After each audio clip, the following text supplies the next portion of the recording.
Oh, Kuya Mark? Ngayon, ano masasabi mo ngayon? Anong feelings mo ngayon? Ano yung update natin ngayon? Update natin Oo, ngayon. talit. Na yung trabaho mo dati, yung hindi because yung inaalagaan mo. Ano yung update natin sa inaalagaan mo ngayon? Ngayon nga, kumbaga, feeling ko magiging okay naman na siya, Kuya Mario. At abangan din nila yung mga upload ni Kuya Bal, mga updates, ayan, para doon nila totally mapanood yung kabuuang update kay Bina. Pero sa ngayon, naghihintay tayo kung ano maging desisyon ni Kuya, di ba? Na kumbaga kung ako pa rin talaga yung magmo-monitor kay Bina. Ayan, kasi syempre nga dumarami din ng basher ko kay Bina. So, syempre ayaw rin naman ni Kuya Bal na nangyayari yun. So, para sa akin, ayan, hintayin na lang natin yung magiging action ni Kuya Bal. Basta ako, yun nga, hanggat sinasama tayo kay Bina, sasama tayo. At hanggat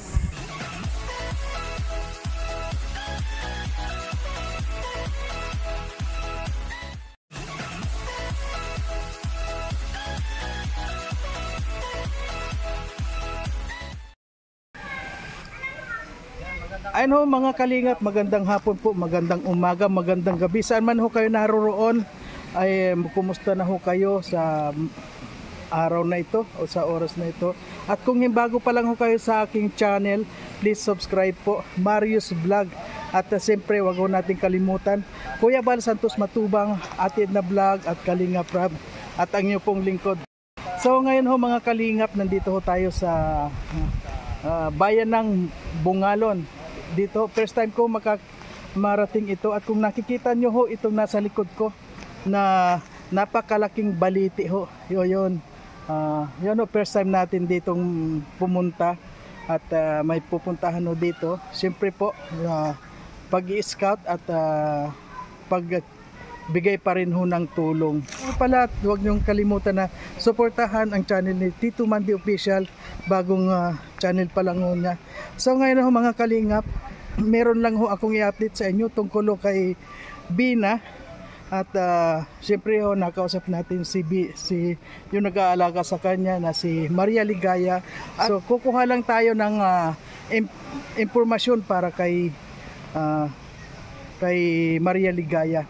At kukuha lang tatanungin lang ho natin kung ano nang ang nangyayari o kung kumusta na si Bina. Ayan po mga kalingap, samahan niyo ho ako para tanungin ho natin si Maria Ligaya. Ayan po. Nandito po kami ngayon sa bandang Malambogan daw ho ito. At makikita mo ho ito. Pasupport din po ng channel kasi isa din po si Kuya Mario ngayon na magiging kasama ko sa aking pagbablog, which is karelyebo sa pagdadrive, pati sila Kuya Nelson. So mag-i-scout kami mga malalayo. So isa na po si Kuya Mario sa makikita nyo sa aking munting channel. Pasupport po mga kagwaps sa YouTube channel ni Kuya Mario's Vlog. Tama po ba ako? Oo, Kuya Mario's Vlog. May vlog, diba? Mario's Vlog. Ano na nila yun. So, ayan po, marami pong salamat. Nilagyan ko lang po ng kuya kasi ganyan po ako paggalang baga. So, Mario's Vlog. Yun. Marami pong salamat. So, tingnan na muna natin yan itong ang baliti na sobrang laki. Ayan ho mga kalingap, kung napapansin nyo ho itong baliti. Itong baliti kaya kasabihan nga ito ay tirahan ng mga taong hindi nakikita o mga kaluluwang ligaw. Hindi ho, wala ho kayong napapansin. Kung sinong nakakapansin sa mga tulad nitong napakalaking baliti, pansinin nyo ho ang baba. Ayan, pansinin nyo ho ang baba at kayo na ho ang maghusga kung ano yung nakikita ninyo sa ganito na baliti ho. Ito na ho ang pinakamalaking baliti na nakita ko sa buong buhay ko. Alam nyo ho kung bakit ang baliti ay tinitirhan ng mga kaluluwang ligaw, mga hindi ho nakikitang taong hindi mga nakikita. Alam nyo ho kung bakit tinitira nito. Kung makita mo ho, mayabong ho ang kanyang dahon, pero sa ibaba ho malinis. Yan ho ang sekreto ng baliti. Kaya kung titingnan nyo ho yung mga baliti sa kahit saan, makikita nyo ho ang baba ay napakalinis. Yan ho ang kwento ng baliti. Ayan ho. Marami pong salamat sa mga nakapanood nitong aking video. Dito ho ito sa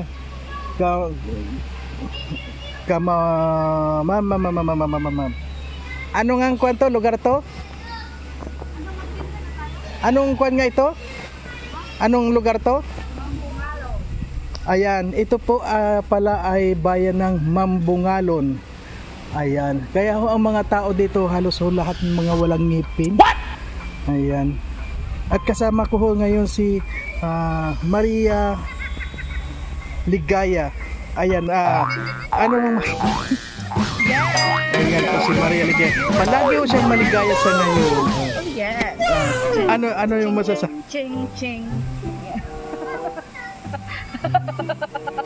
Ano Kuya Mario? Ngayon, anong masasabi mo ngayon? Anong feelings mo ngayon? Ano yung update natin ngayon? Update natin Oo, ngayon. talit. Na yung trabaho mo dati, yung hindi because yung inaalagaan mo. Ano yung update natin sa inaalagaan mo ngayon? Ngayon nga, kumbaga, feeling ko magiging okay naman na siya, Kuya Mario. At abangan din nila yung mga upload ni Kuya Bal, mga updates, ayan, para doon nila totally mapanood yung kabuuang update kay Bina. Pero sa ngayon, naghihintay tayo kung ano maging desisyon ni Kuya, di ba? Na kumbaga kung ako pa rin talaga yung magmo-monitor kay Bina. Ayan, kasi syempre nga dumarami din ng basher ko kay Bina. So, syempre ayaw rin naman ni Kuya Bal na nangyayari yun. So, para sa akin, ayan, intayin na lang natin yung magiging action ni Kuya Bal. Basta ako, hanggat sinasama tayo kay Bina, sasama tayo. At hanggat, yun nga, wala pa naman sinasabi si Kuya Bal na kumbaga may bago ng mag-aalaga o magmo-monitor, pupunta pa rin po tayo doon para mag-monitor. Ayan, bilang respeto nga kay Kuya Bal. Ayan, kahapon di ba dinala natin siya sa ospital at na tinignan mo kwan. Ano sa palagay mo? Meron bang pagkakaiba para kay Bina o ano sa palagay mo dahil kaninang umaga tinignan mo siya? Ano po? Kagabi. Tinignan ko siya kagabi kay Mario, pero hindi ako nag-vlog. Kagabi nakaupo na talaga siya dun sa kwarto, and then nakaupo siya tapos pero ayaw niya magpa-istorbo.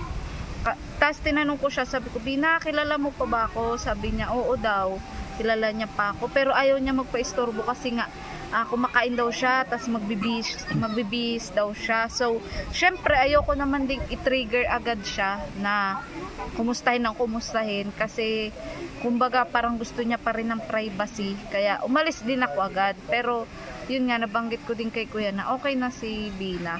Nagsasalitaan na, umupo na. Yun. Ayan ho so ibig mong sabihin kahapon di ba dinala sa doon natin sa hospital, ibig mong sabihin nagkaroon din ng pagbabago yung si Bina, nagkaroon ng pagbabago. Oo, nagkaroon ng pagbabago. Ayan. Ang observation ko talaga nung mga 3 days na nagganon si Bina na okay na. Natsitsimpuan lang talaga din siguro na pagpupunta doon tulog. Pero ako kasi natsitsimpuhan ko na nakaupo, nagsasalita na.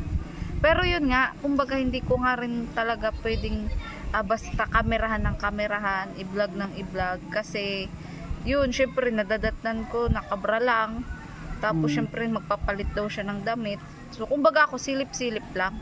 Pero nasisilip ko talaga, nakaupo na siya, nagsasalita na, kumakain na mag-isa. Ayun. So, talaga nagkakataon lang din siguro na pagpupunta ni Kuya Bal, yun nga, tulog tapos sinanghina. Yan. Iba-iba kasi pa yung sitwasyon ngayon. Ayan, parang kumbaga ano pa, wala pang stable na sitwasyon. Pabago-bago pa rin yung lagay ni Bina. Pero ganun pa man, meron meron pa rin tayo nahanap na improvement. Ayan, kahit papaano. At di ba nga nakita natin na yung pagkagaling niya sa ospital, nagpasalamat na siya kay Kuya Bal. And then tumawa siya. Ayan. So isa na yun sa mga nakita ko ring improvement kay Bina. Yun, ibig mong sabihin meron na rin improvement na parang sa palagay natin gagaling pa rin si Bina. Oo, gagaling yun. Kasi may gamot naman, kuya. Ayun. So umipikto na yung mga pinainom mong gamot. So, naniniwala din naman ako doon sa doktor ni Bina kasi napakabait din po ng doktor ni Bina. Hindi na nga rin po pinabayaran yung gamot ni Bina. Kasi kung sasabihin nating halimbawa pinagkakapirahan lang din ng doktor, hindi po, napakabait po nung doktor. Ayan, kasi talagang yung talent fee niya, yung doctor's fee niya, binawasan din. Ayan, so maraming salamat din po sa doktor po ni Bina. Ayan po ang bagong update natin So, dito kay po Maria Ligaya. Ayan po, maraming po salamat sa sa message mo galing kay Maria kay Bina, tungkol kay Bina. Marami pong salamat sa mga nakakaunawa kung bakit panay ang interview ko lang dito kay Maria Ligaya at wala si Bina. Dahil dito lang tayo pwedeng magtanong ng update para sa kay Bina. Ayan po. Marami po salamat sa mga nakakaunawa sa aking video. Thank you so much po. Ayan, supportan po natin Mario's Vlog. Ayan po. Marami pong salamat at sa ngayon po kasama natin si Maria Ligaya dito nga saang lugar to? Mambungalon. Ayan. Ang lugar na wala pong ngipin ang mga tao. Bago kami pumunta dito, galing na kami kay Bina kanina at hindi na ako lumapit doon sa sa mismong area. Nandun lang ako sa labas ng bahay ni Bina at hindi na ako kumuha doon sa loob kasi nagkaroon na ng kaunting lang naman. Okay naman At wala naman tayo nilalabag na kung ano yung mga rules at nandun pa rin tayo sa mga pinapatupad na rules. Ayun, marami pong salamat kay Kuya Bal dahil naintindihan niya yung in-upload ko kahapon. At kay Ate Edna, naintindihan niya. At Kalinga Prab na rin isama na rin natin. Sa lahat ng matubang pamilya, maraming salamat po. Dahil kung hindi po sa inyo, wala gagamot kay Bina at wala sa kanilang mag-aasikaso tulad nitong ginagawa nila. Ayan po. Marami po salamat, Maria Ligaya. Welcome po, Mario's Vlog. Ayan. Ayun mga kalingap, kung narinig nyo naman ngayon ang update para kay Bina.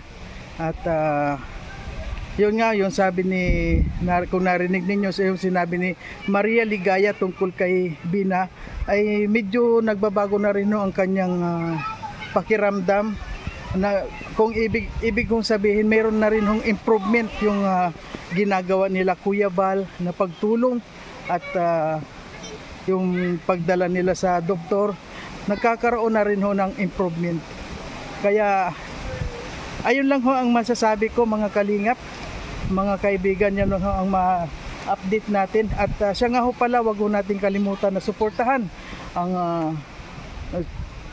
channel ni Kuya Bal Santos Matubang, Ate Edna Vlog at Kalinga Prab. Ayan po.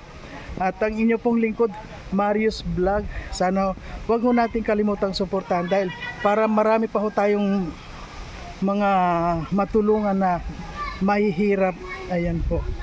Maraming pong salamat sa nakakauna sa aking video dahil nag-update ako na